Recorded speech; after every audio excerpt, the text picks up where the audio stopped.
অবশ্যই তোদের আঘাতকারীকে ছেড়ে দিতাম না, কিন্তু আফসোস এগুলোর মালিকই তোদের এই দশা করেছে। আহা, মন খারাপ করিস না, ওই বেচারাকে অভিশাপও দিস না, এমনিতেই গভীর আঘাত পেয়েছে। আনমনে এগুলো বলতে বলতে হাতে তুলে তুলে সব ঠিক করছে দিশা। মুখে ভর করে আছে একরাশ তাচ্ছিল্য, না আফসোস না দুঃখ। সব ঠিক করে ঝাড়ু দিয়ে কাঁচগুলো একত্রে করে পরিষ্কার করে নিল। হঠাৎ রাতুলের পায়ের কাছে একটা কাঁচের টুকরোকে পরিষ্কার করতে গেলেই দেখলো রক্ত। ভুরু কুচকালো দিশা। হাত দিয়ে রাতুলের পা টেনে ধরতে দেখলো পায়ের কোণে ঢুকেছে কাঁচ। দীর্ঘ শ্বাস ফেলে দিশা ছোট্ট কাঁচটা বের করে অমনি গলগলিয়ে বেশ কিছু রক্ত বের হলো। আসসালামু আলাইকুম বন্ধুরা, এই গল্পের বাকি পর্বগুলো একটু সমস্যার কারণে এই চ্যানেলে আপলোড হবে না। তাই আপনারা যদি এই গল্পের বাকি পর্বগুলো শুনতে চান তাহলে আমাদের ভিডিও ডিসক্রিপশনে থাকা গল্পের মায়া ইউটিউব চ্যানেলে চলে যান। এছাড়াও আমাদের চ্যানেলের হোম পেজে ঢুকলেই আপনারা পেয়ে যাবেন গল্পের মায়া ইউটিউব চ্যানেলটি, এবং সেখানে এই গল্পের বাকি পর্বগুলো এবং সকল পর্ব একসাথে শুনতে পারবেন আপনারা। তাই দ্রুত এখনই চলে যান সেই চ্যানেলে এবং সাবস্ক্রাইব করে ফেলুন, আর শুনে নিন এই গল্পের পরবর্তী পর্বগুলো। ধন্যবাদ সবাইকে। তুলা আর সাবনল দিয়ে সেটা পরিষ্কার করে ছোট্ট একটা ব্যান্ডেজ করে দিল। হাতের কাঁচটুকুর দিকে তাকিয়ে বলল, তুই তো শুধু কারোর পায়ে আঘাত করে ব্যথা দিয়েছিস, রক্ত বের করেছিস, তাই চোখে দেখা যায়। অথচ আমার হৃদয়ে রোজ ছুরির আঘাত হয়, রক্তক্ষরণ হয়, শুধু দেখা যায় না বলে মূল্য করে না কেউ। কাজটুকু ফেলে উঠে দাঁড়িয়ে গেল দিশা। এই স্বাস্থ্যবান পুরুষকে এখন টেনে কে তুলবে? দিশার দ্বারা তো সম্ভব না। তবুও হাত ধরে টানলো, এতেই যেন হাঁপিয়ে গেল। হাল ছেড়ে দিয়ে রাতুলের শরীর ঝাঁকিয়ে ডাকতে লাগলো, এই উঠুন, বিছানায় গিয়ে শুয়ে পড়ুন। রাতুল নড়ে চড়ে আবারও শুয়ে পড়ল। দিশা মুখ বাঁকিয়ে বলে উঠল, আসছে দেবদাস। রাতুলকে বেশ সময় ডেকে কোনো মতে ধরে বেডে উঠালো দিশা। রাতুল শুয়েই কেঁদে উঠল। দিশার বড্ড মায়া হলো। আহারে, ছেলেটা ভালোবাসা পেল না। পরক্ষণে ভাবলো একদম ঠিক হয়েছে। বিচ্ছেদের জ্বালায় দিশা একা কেন জ্বলবে? একজন সঙ্গী হওয়া তো মন্দ নয়, তাও সেই সঙ্গী যদি হয় নিজের বিয়ে করা বর। রাতুলের মাথায় হাত বুলিয়ে দিশা বলে উঠল, এখন ঠিক আছে রোদ, কান্না থামা। খাবেন? নিয়ে আসবো? রাতুল দিশার হাতটা ধরে বলল, দিশা, আমার অনেক কষ্ট হচ্ছে, আমি কি করব? রোদ, ও মা হচ্ছে, আম্মু ভালো করলো না এটা। দিশা রাতুলের কথায় কান দিল, কিন্তু অদ্ভুতভাবে এক কথা বলে উঠল, আপনি না বাচ্চা চেয়েছিলেন বাসর রাতে, নিবেন? দিব আমি। রাতুল বুঝে ওঠার আগেই দিশা ওর কলার টেনে দুজনের ওষ্ঠাধর এক করে দিল। এর পরিণতি যে কতটা ভয়ঙ্কর হতে চলেছে তা টের পেল না এই নবদম্পতি। অবিন্যস্তভাবে হসপিটালের করিডোরে ছুটে যাচ্ছে যার বাপ। আরিয়ান আছে রোদের কাছে, ওর বাবা গিয়েছে পরিচিত ডক্টরের কাছে। জারবা যাচ্ছে পাশের ফার্মেসিতে ইমার্জেন্সি মেডিসিনের জন্য। রোদের পেইন হচ্ছে মাত্রা ছাড়িয়ে। মেডিসিন হাতে ছুটে আসতেই কারোর সাথে সজোরে ধাক্কা খেল। পড়ে যাওয়ার আগেই কেউ আগলে নিল নিজের প্রশস্ত বুকে। জারবা কাঁপছে। কারো কষ্ট দেখতে পারে না বোকাশোকা মেয়েটা। সেখানে কিনা প্রিয় ছোট ভাই আর ভাবির এহেন অবস্থা। ইয়াজ জারবার কাছে আসছিল, তখনই ধাক্কাটা লাগে। জারবাকে ধরে বসিয়ে দিল করিডোরের চেয়ারে।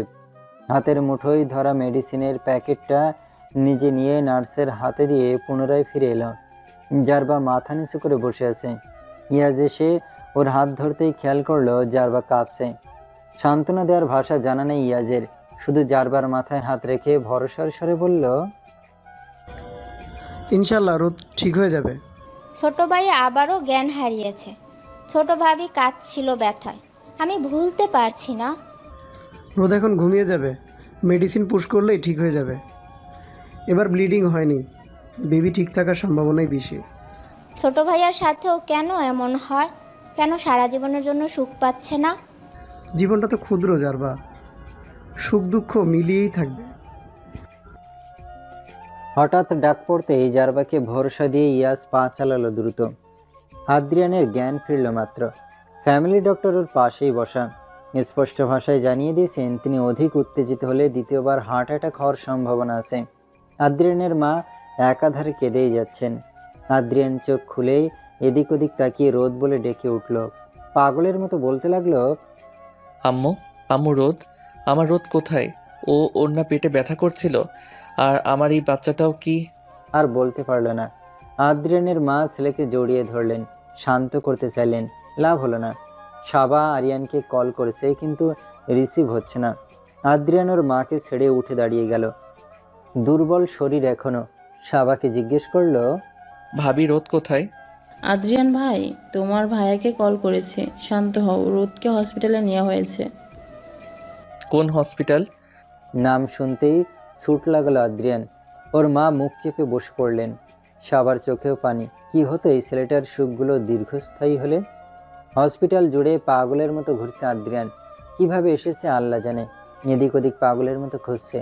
রিসেপশনে গিয়ে আর বলতে পারছে না পেশেন্টের নাম, বারবার বলছে, আমার রোদ, আমার বাচ্চা কি চলে গেছে? এমন হিষ্টপুষ্ট একজন তাগড়া জোয়ান এভাবে পাগল পাগল হয়ে আছে, দেখেই বোঝা যাচ্ছে ভদ্রলোক, বড় লোকের সন্তান। রিসেপশনের মেয়েটি কল করে জানার চেষ্টা করলো সদ্য অ্যাডমিট হওয়া পেশেন্টের নাম, কিন্তু লাভ হলো না। আরিয়ান এখানকার ডাক্তার হওয়াতে রেজিস্ট্রেশন করা হয়নি। হঠাৎ জারবা চিৎকার চেঁচামেচি শুনে এগিয়ে আসে। নিজের ভাইকে এভাবে দেখেই দৌড়ে সে জড়িয়ে ধরে বলে, জারবা ছোট ভাইয়া, তুমি ঠিক আছো? রোদ কোথায়? জারবাকে ওকে নিয়ে কেবিনের সামনে যেতেই আরিয়ানের সাথে দেখা হয়। আদ্রিয়ান ভাইকে জড়িয়ে ধরে। আরিয়ানের কথা বলার ভাষা নেই। আদ্রিয়ান কাঁপা গলায় বলল, ভাই, আমার এই বাচ্চাটাও কি চলে গেল? আরিয়ানেরও কান্না পাচ্ছে। কতটা অসহায় হয়ে আজ কি না আদ্রিয়ান ওকে ভাই ডাকছে। ছোট থেকে অনেক চেষ্টা করেও কেউ আদ্রিয়ানকে দিয়ে আরিয়ানকে ভাই ডাকাতে পারেনি। আজ সেই ভাই এমন হয়ে ওকে ভাই ডাকছে। তোর বাচ্চা আর রোদ দুজনে আলহামদুলিল্লাহ ঠিক আছে। আদ্রিয়ান জোরে দম নিল, শরীর ছেড়ে দিল। এতক্ষণ হয়তো মনের জোরে দাঁড়িয়েছিল। আরিয়ান হঠাৎ এত ভর সামলাতে না পেরে দেয়ালের সাহায্য নিল। আদ্রিয়ানকে চেয়ারে বসাতেই জারবা পানি খাওয়ালো। আরিয়ান আদ্রিয়ানকে শান্ত করলো। বেশ সময় পর বলা শুরু করলো, তুই ভেঙে পড়লে কিভাবে হবে আদ্রিয়ান? রোদ যদি এভাবে স্ট্রেচে থাকে তাহলে সেটার প্রভাব পড়বে তার বাচ্চার উপর। আজ বেবির ড্রপ হওয়ার সম্ভাবনা ছিল অনেক। আল্লাহ রহম করেছে, না হলে কিছু একটা হয়ে যেত। যেখানে তুই ওর সাহস হবি সেখানে তুই ওর দুর্বলতা হচ্ছিস। নিজের কি অবস্থা করেছিস ঘন্টার ব্যবধানে? ওর শরীরের অবস্থা তো জানিস, তাহলে কেন এমন করছিস বল? রোদকে আগলে রাখার সময় এটা। ওর সাহস জোগা, ওকে ভরসা দে, ওর হাত ধর। তুই কি না ওকে অ্যাভয়েড করছিস? রোদের তোকে প্রয়োজন আদ্রিয়ান। আজ ওর মা নিতে চাইলেও মেয়েটা নড়ল না। কার জন্য? তোর জন্য। পাগলের মতো ভালোবাসে তোকে। তুই ওর সাথে থাক, সবটুকু আল্লাহর কাছে ছেড়ে দে। নিশ্চিত আল্লাহ উত্তম পরিকল্পনাকারী। আদ্রিয়ান শুনল সবটা, উঠে দাঁড়িয়ে গেল, পা বাড়িয়ে কেবিনে ঢুকলো। চোখ বুজে ঘুমাচ্ছে তার রোদ। হাসলো আদ্রিয়ান, ঝুঁকে চুমু খেলো রোদের কপালে, থামলো না। সারা মুখ জুড়ে চুমু দিল, সবটুকু আদর দিল সেই মায়াময় চেহারায়। গালে হাত বুলিয়ে বলল, আমার জান তাকাও। এই রোদ তাকাও, সোনা পাখি। সরি, অনেক কষ্ট পেয়েছো, অনেক ব্যথা কমেছে? একা একা কথাগুলো বলে আবার পেটে হাত বুলালো।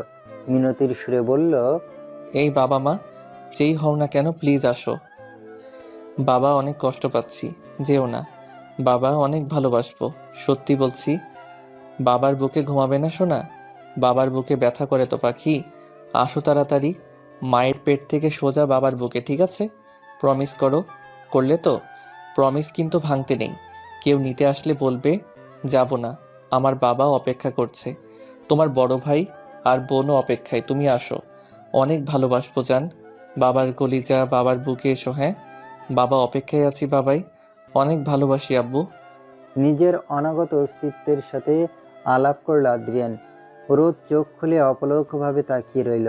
এ কেমন আকুতি আদ্রিয়ানের, এভাবে বলতে হয়? বুঝলো না রোদ, জানলো না তার একটা অংশ যে অনেক আগেই তাকে ফাঁকি দিয়ে চলে গিয়েছে। তার জন্য আদ্রিয়ান নামক বাবাটা এতটা আকুল হয়ে আছে। আদ্রিয়ানের একদম বুকে মিশি ঘুমাচ্ছে রোদ। পাশেই মিশি শুয়ে শুয়ে হাতে থাকা পাজলটা সলভ করতে ব্যস্ত। মাগরিবের আজান এখনো পড়েনি, তবে সময়টা লাল আভায় রাঙানো। অফিসে যাচ্ছে না আদ্রিয়ান, আজ সপ্তাহখানিক হলো।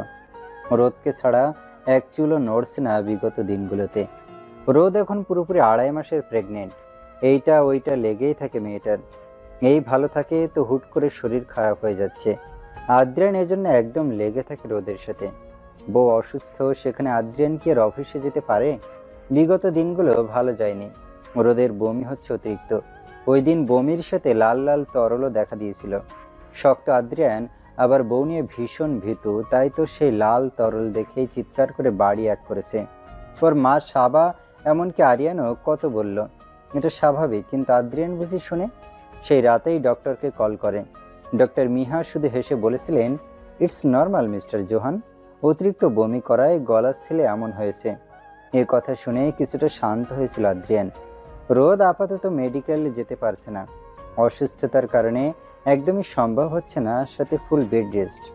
হাজার প্রশ্ন রোদের মনে, জিজ্ঞেসও করেছে শতবার, কিন্তু সন্তুষ্টিজনক উত্তর পায়নি।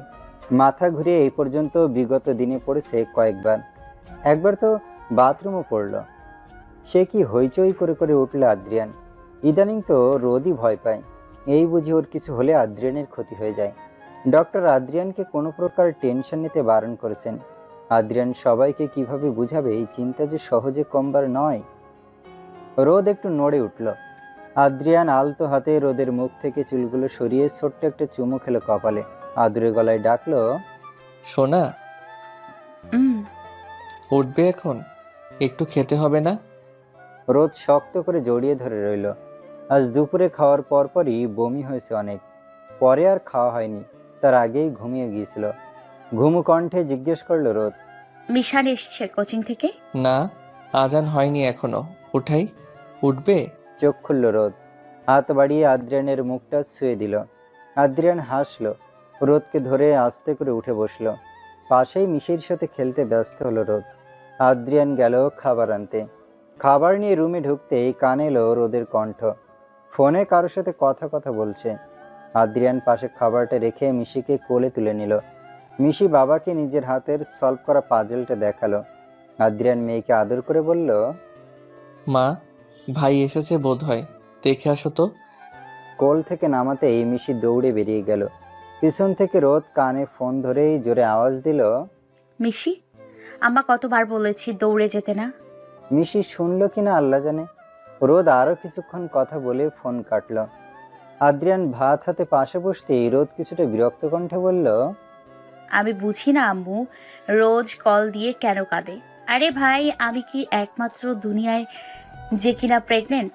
সাবা আপু, জাইফা আপু এরাও তো ছিল। একটু অসুস্থ তো সবাই হয়, তাই বলে এত রিয়েক্ট করার কি আছে? ভাই তো পাগল হয়ে গেছে, আব্বু সহ যোগ দিয়েছে সেই পাগলামিতে। চাচা চাচিও থেমে নেই, রোজ রোজ এক প্যাচাল। আমি জাস্ট ফেড আপ। আদ্রিয়ান রোদের মুখে এক লোকমা তুলে দিয়ে বলল, রিয়্যাক্ট করে কারণ তুমি ছোট। আমি 19 years old and mother of 2 children. মুখের টুকু শেষ হতেই বলে উঠল রোদ। আদ্রিয়ান হাসলো, মুখে হাসি হলেও বুকে আছে চাপা কষ্ট। রোদের মুখে আবারও খাবার তুলে দিল। খাওয়া শেষ এমন সময় মিশান এলো, হাতে কিছুর বক্স। রোদ চোরা চোখে আদ্রিয়ানকে দেখে নিল একবার। মিশানকে ইশারা করতে মিশান পিছনে লুকিয়ে ফেলল বক্সটা। আদ্রিয়ান প্লেট হাতে বের হতেই রোদ মুখে একটা চওড়া হাসি দিয়ে বলল, দাও। মিশান বক্সটা একেবারে খুলে মায়ের কাছে দিল। টিস্যু এগিয়ে এনে মায়ের কাছে দিল। রোদ বক্সটা খুলেই টুপ করে একটা মোমস মুখে ঢুকিয়ে নিল। ভীষণ মজা। আজ মাসখানেক সময় পর খেলো রোদ। মন চাইছিল অনেক খেতে, কিন্তু আদ্রিয়ান দিলে তো। ছেলেকে দিয়ে লুকিয়ে আনিয়েছে রোদ। মিশান রোদের খুশি মুখটা দেখে নিজেও খুশি। মা বাবা খুশি মানেই মিশান খুশি। দুজনের একজনেরও কিছু হলে ছেলেটা চুপ করে যায়। সেদিন রোদ আর আদ্রিয়ান যখন অসুস্থ হয়ে গেছিল, সবচেয়ে বেশি আঘাতটা হয়তো মিশানই পেয়েছিল। পুরো 3 দিন কারোর সাথে কথা বলেনি। আদ্রিয়ান আর রোদ মিলে কত কষ্টে কথা বলালো। মিশান এবার নিজ হাতে বাকিটা রোদকে খাওয়ালো। 3টা খাওয়ার পর আর খেতে পারলো না রোদ। মাত্র তো ভাত খেলো, বাকিগুলো মিশনকে খাইয়ে দিয়ে বলল, তোমার বাবা যাতে ট্রেন না পায় আব্বু, না হলে আমার 12টা বাজিয়ে দেবে। 12টা তোমার এখনই বাজবে। হঠাৎ গম্ভীর কণ্ঠে ভড়কালো রোদ। মিশান। আদ্রিয়ান দেখে ফেলেছে। ঢোক গিলল রোদ। মিশানের হাতটা চেপে ধরল। মিশানও ভয় পেয়েছে। আদ্রিয়ান রোদকে শুধু বলল, একবার শুধু পেট ব্যথা উঠুক, একদম ছেড়ে চলে যাব এইবার। এত জ্বালা সহ্য হচ্ছে না আর। রোদের বুক মোচড়াচ্ছে, চোখ জমেছে। মিশানকে নিজের সাথে আসতে বলতে এই মিশান মায়ের হাত ধরেই বসে রইল। রোদের হাতটা মুছে দিতে আদ্রিয়ান এবার গম্ভীর সহ রাগী কণ্ঠে কিছুটা ধমকে উঠল মিশানকে। রোদ আস্তে করে বলল, মিশান যাও, মা ঠিক আছে। আবার আদ্রিয়ানের দিকে তাকিয়ে বলল, ওর দোষ নেই, আমি জোর করে আনিয়েছি। মিশান উঠে বের হলো আদ্রিয়ানের পিছু পিছু। ভাবলো আজ বকা একটাও মাটিতে পড়বে না, কিন্তু হলো উল্টোটা। আদ্রিয়ান ভালো করে ছেলেকে বুঝালো ওর মায়ের জন্য আপাতত কতটা ক্ষতিকর বাইরের খাবার। যদিও ডক্টর বলেছে এই সময়তে ক্রেভিং থাকবেই। রাতুল এখন কিছুটা ছন্নছাড়া হয়ে আছে। দিশা কোনো মতে সংসারে টানছে। এই যে রাতুল বাসায় আসলে হাতের ব্যাগ ফাইল সব নিজে গুছায়। গরমে ঘেমে থাকে বলে ঠান্ডার শরবত বানিয়ে রাখে। প্রয়োজনীয় সব গুছায়। রাতের সঙ্গী হয়, নীরব বিকেলের সাথী হয়। রাতুল এখন ওর মায়ের সাথে কথা কমিয়ে দিয়েছে। কেন জানি ওর মন টানে না, হু হা বলে কথা কাটিয়ে দেয়। ভদ্রমহিলা আপাতত কিছুটা অসুস্থ। রান্নার কাজ দিশাই করছে, বাকি কাজের জন্য ছোট বউ আছে। সকালে শ্বশুরের চায়ের দায়িত্বটাও দিশার। নিজের কষ্ট ভুলানোর জন্য সংসার নামক জেলখানায় নিজেকে বন্দি করে নিয়েছে ও। আগে তো রাতুল কিছুটা এফোর্ট দিচ্ছিল স্বাভাবিক হতে, এখন সব দিশাই করছে। এক কথায় জোর করে সংসার করা যাকে বলে আর কি।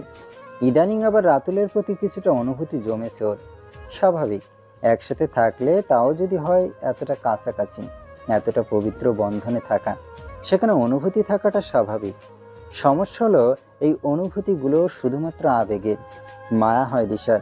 ছেলেটা সংসার করছে দিশার সাথে, অথচ দিশারই উন্মুক্ত বক্ষে মাথা গুজে গুমড়ে কাঁদে ভালোবাসার জন্য। রাত আর রাতুল বসেছে এলাকার মোড়ে থাকা চায়ের দোকানটায়। বৃষ্টি আসবে এমন একটা ভাব। ঠান্ডা বাতাস প্রবাহিত হচ্ছে চারদিকে। রাত চায়ের কাপে একটা চুমুক দিয়ে বলল, সমস্যাটা ঠিক কোথায়? রাতুল উদাস ভঙ্গিতে চায় চুমুক বসালো। দীর্ঘশ্বাস ফেলল রাত। কিছুটা বন্ধুত্বের হক নিয়েই বলল, দিশাকে বিয়ে করেছিস, এখন এসবের কোনো মানে হয় না। দিশাকে বিয়ে করার আগে রোদ নামক ভালোবাসাটাকে বুকেই দাফন করেছিলাম আমি। আমার না পাওয়ার সবচেয়ে সুন্দর একটা স্মৃতিও। তবুও সব বাদ দিয়ে ভুলে আমি দিশাকে বিয়ে করেছি। এখন যখন জানলাম সেই কারণটাকে ঘিরে আমি আজ রোদহীন, সেই কারণে কোনো অস্তিত্বই নেই। এতদিন না হয় মনকে শান্ত রেখেছি, এখন তুই বল আমার কেমন লাগে। আমার দিকটা বোঝার চেষ্টা কর। সব ঠিক, সব বুঝলাম। আল্লাহ তোর ভাগ্যে দিশাকেই রেখেছে। ও সুখে আছে রাতুল। নিজের সংসারটা গোছা এবার। দিশাকে কাছে টেনেই দেখ একবার, হয়তো তোর সবটুকু সুখ ওর মধ্যেই আছে। জুটি তো আল্লাহ সৃষ্টি করে, তাই না? তাহলে তুই তো আর টিনেজার না, যথেষ্ট বুঝদার। বিয়ে করা বউয়ের সামনে আহাজারি করিস না পাওয়া ভালোবাসার জন্য। এটা একটা মেয়ে কিভাবে মেনে নিবে? ধর যদি দিশাও না থাকে, তখন পারবি থাকতে? রাতুল চুপ রইল। রাদের প্রশ্নের উত্তর ওর জানা নেই। নীরবতাই শ্রেয় এখন। তবে কিছু একটা তো বুকে লেগেছে যখন ভেবেছে দিশাও থাকবে না। এতদিন একসাথে ছিল। মায়া বা আবেগ যেটাই হোক, কিছু একটা তো আছে। আজকে বাইরে চলি প্লিজ। রোদ বায়না ধরল। মাঠের উপরে হয়ে আসছে, এই রুম থেকে বের হতে দিচ্ছে না আদ্রিয়ান। রোদের সর্বোচ্চ দৌড় ওই বারান্দা পর্যন্ত, তাও শুধু বিকেলে একবার আধ ঘন্টার জন্য আদ্রিয়ান নিয়ে যায়, তাও আবার নিয়ে বসিয়ে রাখে। রোদের আম্মু আব্বু সহ বাকিরাও এসে এসে রুমে দেখে যায়। রোদ বুঝে না ও কি রোগী, এমনভাবে ট্রিট করার কি আছে। আদ্রিয়ান রোদের ঠিক পিছনে গিয়ে বসলো। চুলগুলো আছড়ে বাঁধতে বাঁধতে বলল, আর কয়টা দিনই তো শোনা, এরপর তুমি, আমি, বাবু আর ওর ভাই বোনরা মিলে ঘুরবো। রোদ ঠোঁট ফুলিয়ে বসে পেটে হাত রেখে আদর করে বলল, দেখলি বাবু তোর আব্বু কেমন? তোর মাকে একটু ভালোবাসে না। কি এমন চাইলাম, একটু বাইরে যেতেই তো। আদ্রিয়ান ঠোঁট টিপে হাসছে। রোদটা দেখে গলাটাকে আরেকটু ফুলালো। রাত তখন 12টা বাজেনি, আরেকটু সময় বাকি। রোদকে আদ্রিয়ান বুকে নিয়ে ঘুম পাড়িয়েছে, অথচ দুষ্টু রোদ আজ ঘুমায়নি। আজ রাতটা নিশ্চয়ই ঘুমানোর রাত না। রোদ খুবই এক্সাইটেড, কিন্তু আফসোস আশানুরূপ কিছুই করতে পারেনিও। তবুও বেডে বসে যতটুকু করা যায় ততটুকু করেছে। আদ্রিয়ান আপাতত রুমে নেই, কোথায় গেল উঠে 5 মিনিট আগেই। রোদ ডান পাশের ড্রয়ার হাতড়ে কিছু বের করলো। এই তো সময় হয়ে আসছে। 12টা বেজে গেল বলে তখনই রুমে ঢুকলো আদ্রিয়ান। রোদের পাশে বসতেই রোদ ওকে জাপটে ধরলো। রোদ মুখ খোলার আগে আদ্রিয়ান অতি আদর মিশিয়ে মুগ্ধ হওয়া কণ্ঠে শুধালো, শুভ প্রথম বিবাহ বার্ষিকী বউ। রোদের ঠোঁট জুড়ে তখন হাসি, মুখে নিজেও বলল, হ্যাপি অ্যানিভার্সারি, ভালোবাসা। আদ্রিয়ান রোদের মাথায় চুমু খেলো। হাতে থাকা ফুলের তোড়াটা এগিয়ে দিয়ে চুমু খেলো হাতের তালুতে। রোদ নিজেও একটা গোলাপ দিয়ে আদ্রিয়ানের কাছাকাছি এলো, দূরত্ব ঘুচালো। আদ্রিয়ান 2 হাতে রোদের গাল চেপে ধরতেই রোদ দুজনের ওষ্ঠাধর মিলিত করে দিল। ভালোবাসায় মত্ত হলো দুজন। বেশ সময় নিয়ে বিনিময় ঘটল প্রেম সুধার। আদ্রিয়ান ছাড়ল, রোদ হাঁপাচ্ছে। আদ্রিয়ান রোদকে কিছু বলার আগেই রোদ হাত রাখলো আদ্রিয়ানের শার্টের বোতামে। বুকের উপরের দিকের দুটো বোতাম খুলতে আদ্রিয়ান ওর হাত ধরে ফেলল। অসন্তুষ্ট হলো রোদ, আবারও চেষ্টা চালালো। ফলাফল বৃথা। আদ্রিয়ান বাধা দিচ্ছে, কিন্তু কেন? রোদ জোর করে সবগুলো বোতাম খুলেই কামড়ে ধরল বুকে। আদ্রিয়ান শুধু অল্প ব্যথায় উচ্চারণ করলো। রোদ ছেড়ে চুমু খেতে লাগলো সেই বুকে।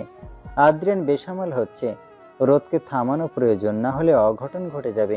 এই মেয়ে ওকে পাগল করে ছাড়বে। আদ্রিয়ান প্রথমে আপোষের চেষ্টা করলেও রোদ মানল না। না পেরে আদ্রিয়ান জোর করে নিজের থেকে ছাড়ালো। আদ্রিয়ান রোদকে বুকে জড়িয়ে ধরে বলল, সোনা, আজ না। কিন্তু কেন? আজ না প্লিজ। আমার এখনই আদর চাই। রোদের জেদি কণ্ঠ। আদ্রিয়ান রোদের মাথায় হাত রেখে বুঝানোর স্বরে বলল, এই সময়ে এসব ঠিক না সোনা, বেবির ক্ষতি হতে পারে। ব্যাস, এক কথায় শান্ত রোদ। হাসলো আদ্রিয়ান, ওর বউটা তো আদরে কেন? রোদ আদ্রিয়ানের কোলে বসে রইল। মনে করতে লাগলো বিগত দিনগুলোর কথা। কিভাবে একটা বছর একসাথে কাটিয়ে দিল কখনো টের পেল না। কিছু ভালোবাসা, কিছু দুষ্টুমি, কিছু অভিমান, কিছু অভিযোগ ঘেরা ছিল সময়গুলো। সর্বোপরি আদ্রিয়ান পেয়েছে রোদকে, আর রোদ পেয়েছে আদ্রিয়ান সহ 2টি সন্তান।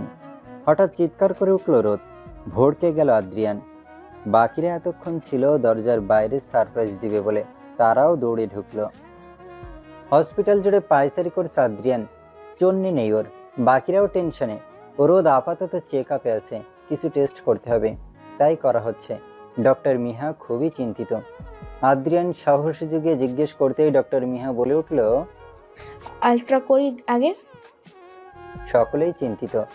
রোদের পরিবারের সবাই ও হসপিটালে। এত রাতে যেন একটা হইচই পড়ল পুরো হসপিটালে। রাতুল আর দিশাও এখানে। এত মানুষ অ্যালাউ না হলেও 4 জন ডক্টরের পরিচিত হওয়াতে কেউ কিছু বলল না। আল্ট্রা রিপোর্টটা হাতে নিয়ে ধপ করে বসে পড়ল আদ্রিয়ান। এটাই কি হওয়ার ছিল? কিছুক্ষণ আগেও না রোদ কত কথা বলল অনাগত সন্তান ঘিরে। কত আশা, কত স্বপ্ন, সবই কি নিছক স্বপ্ন ছিল? আচ্ছা, এটা কি মিথ্যা হওয়া যায় না? খুব কি ক্ষতি হতো আদ্রিয়ান একটু খুশি হলে? ডক্টর মিহা মাত্রই যেটা বলল সেটা শোনার পর থেকে স্তব্ধ হয়ে বসে আছে আদ্রিয়ান। কারোর সাথে কোনো প্রকার কথা বলেনি। রাতুল হতভম্ব হয়ে আছে। কি হয়ে যাচ্ছে এসব?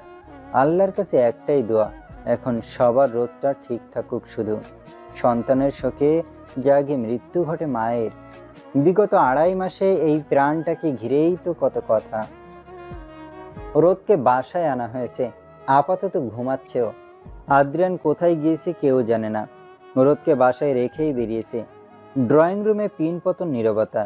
রোদের পরিবারও এখানে আছে।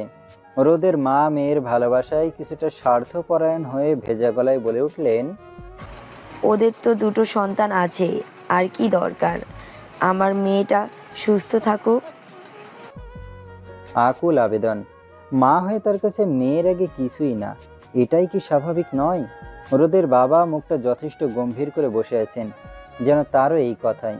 বাকি সবারও একই মতামত, যা বোঝা যাচ্ছে। না হলে কেউ কেন এখনো কোনো প্রকার দ্বিমত পোষণ করছে না? সর্বোচ্চ সিদ্ধান্ত নিশ্চিত আদ্রিয়ানের, কিন্তু সে কোথায়? ওই যে গেল, এখনো এলো না। রোদের পরিবার মেয়েকে দেখে চলে গেলেন। তারা নিজেদের সিদ্ধান্তে অটুট। দুপুর গড়িয়ে বিকেল, আদ্রিয়ান বাসায় ফিরল। কাল রাত থেকে ভবঘুরের মতো ঘুরছে। বাংলাদেশের সবচেয়ে বড় গাইনোকোলজিস্টের সাথে দেখা করেই মাত্র বাসায় ফিরল। এটাই তো শেষ ভরসা ছিল। ভেবেছিল ভিন্ন কিছু শুনবে, কিন্তু না, কোনো প্রকার ভিন্ন বাক্য শুনেনিও। ডক্টর মিহা যে তিক্ত কথাগুলো বলেছিল সেগুলোই আবার শুনেছে আদ্রিয়ান। অ্যাবর্শন শব্দটা কানে খুব জোরালোভাবে বাড়ি খাচ্ছে ওর। ডক্টর মিহা সোজাসাপটা বলে দিয়েছেন এইটা ছাড়ার কোনো উপায় নেই। আল্ট্রাতে স্পষ্ট দেখা গিয়েছে ফিটাস দুটো। সেই রিপোর্ট হাতেই আদ্রিয়ান তখন হসপিটালে হতভম্ব হয়ে বসেছিল, সহ বাকি সবার মুখে ছিল আতঙ্ক। যেখানে সব দম্পতির জন্য টু ফিটাস শব্দটা আনন্দের, খুশির, সেখানে আদ্রিয়ান রোদের জীবনে শব্দটা হলো আতঙ্কের, হারানোর বেদনার। যেখানে রোদের বডি একটা বাচ্চার জন্য প্রস্তুত নয়, সেখানে দুটি একসাথে কোনোভাবে এটা সম্ভব নয়। হাই রিস্ক প্রেগনেন্সি এটা। এমনকি শেষ পর্যন্ত বাচ্চা দুটো আর মা বাঁচবে কি না তারও নিশ্চয়তা নেই।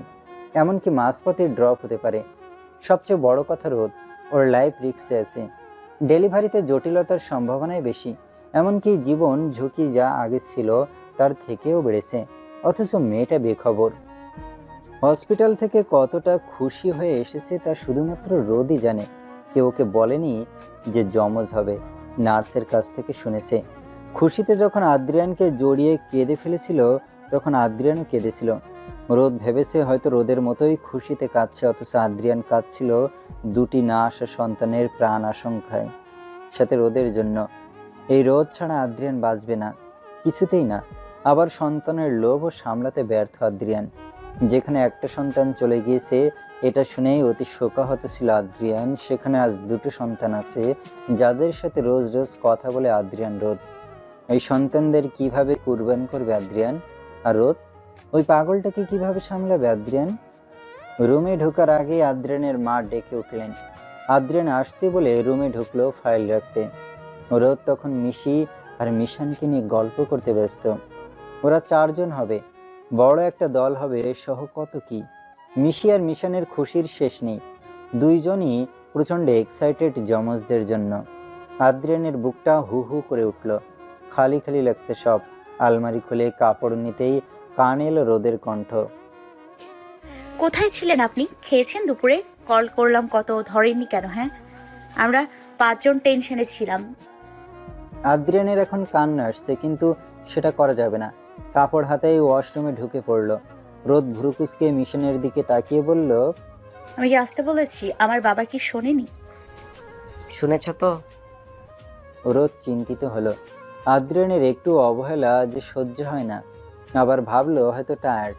মিশনের দিকে তাকিয়ে বলল, বাবা নিচে দিদাকে বলো বাবার জন্য খাবার বেড়ে দিতে, রুমে নিয়ে আসবে। ঘাড় দুলিয়ে মিশিকে সহ মিশান রুম ত্যাগ করলো। রোদের কথা মতো আদ্রিয়ানের জন্য খাবার রুমে দিয়ে মিশন গিয়েছে। রোদ প্লেট হাতে অপেক্ষা করছে আদ্রিয়ানের। আদ্রিয়ান প্রায় ঘন্টাখানিক পরই বের হলো। রোদ তবুও ধৈর্যহারা হলো না। আদ্রিয়ান বারান্দায় টাওয়েল মেলতে গেলেই রোদ বলল, আমার পাশে বসুন চুপচাপ। আদ্রিয়ান টাওয়াল রেখে চুপচাপ তাই করলো। চোখ মুখ ফোলা আদ্রিয়ানের, নিশ্চিত কাল রাতে ঘুমায়নি। রোদ ভাত মেখে আদ্রিয়ানের মুখে তুলে দিতেই আদ্রিয়ান খেয়ে নিল। খাওয়াতে খাওয়াতেই রোদ বলতে লাগলো, মুখের কি অবস্থা? বাবুরা এসে আমাকে বলবে আমি তাদের আব্বুর খেয়াল রাখিনি। আর আর কল যদি আর এমন রিসিভ না করেন তাহলে আমি আর কথা বলবো না। চিন্তা হয় না আমার? অভিমানী সুর রোদের। আদ্রিয়ান খেতে খেতে আর কোনো প্রত্যুত্তর করলো না। রোদের হাতে তৃপ্তি নিয়ে খাচ্ছে। ক্ষুধা লেগেছিল প্রচুর। গত রাতের পর আর খাওয়া হয়নি। খাওয়া শেষ হতেই রোদ বলল, কখনো শুনেছেন কেউ নিজেদের প্রথম বিবাহ বার্ষিকী এভাবে পালন করে? সারাদিন কোথায় ছিলেন বলুন? বাসার কেউ তেমনভাবে উইশও করলো না, শুধু ফেসবুকে উইশ করেছে সবাই। একসাথে দুটো খুশির খবর। একে তো বিবাহ বার্ষিকী, তার উপর আমাদের টুইন হবে। সেলিব্রেশন না হয় ছোট করে করতাম। আদ্রিয়ান রোদের সব অভিযোগ মনোযোগ দিয়ে শুনল। রোদ তো করলো অভিযোগ, কিন্তু আদ্রিয়ান কোথায় করবে? ওর অভিযোগ শোনার কেই বা আছে? আদ্রিয়ান এগিয়ে রোদের ঠোঁটে আলতো করে একটা চুমু খেয়ে নরম কণ্ঠে বলল, আম্মু ডেকেছিল, কথা বলে আসি। রোদ মাথা দুলালো। আদ্রিয়ান প্লেট হাতে বের হলো। পাশাপাশি বসে আছে আদ্রিয়ানের পরিবারের সবাই। সবার কথার মূলে রয়েছে একই ইঙ্গিত, বাচ্চাগুলোকে মারার কথা বলছে। হ্যাঁ, এটাই তো বলছে। সহ্য হচ্ছে না আদ্রিয়ানের। অতি দুঃখে হাতটা মুঠ করতেই রগগুলো ফুলে উঠল। আদ্রিয়ানের বাবা গম্ভীর কণ্ঠে কাতরতা, অনুভূতি, প্রবণতা সহ বলে উঠলেন, রোদের পরিবারও এটাই চাইছে আদ্রিয়ান। দুটো সন্তান তো আছেই, আর তাছাড়া রোদের লাইফ সেফ থাকবে না, এটা তো জানোই। আর যত দেরিতে করা হবে রোদের রিস্ক বেড়ে যাবে। আদ্রিয়ান মাথা তখনও নিচু করে আছে। আরিয়ান ছোট ভাইকে পাশ থেকে জড়িয়ে ধরল। সান্ত্বনা দেওয়ার জন্য শব্দের খুব অভাব। কি বলবে? আদ্রিয়ান উঠে চলে গেল। পিছনে আরিয়ানও গেল। এমন মুহূর্তে ভাইকে একা কিভাবে ছাড়বে?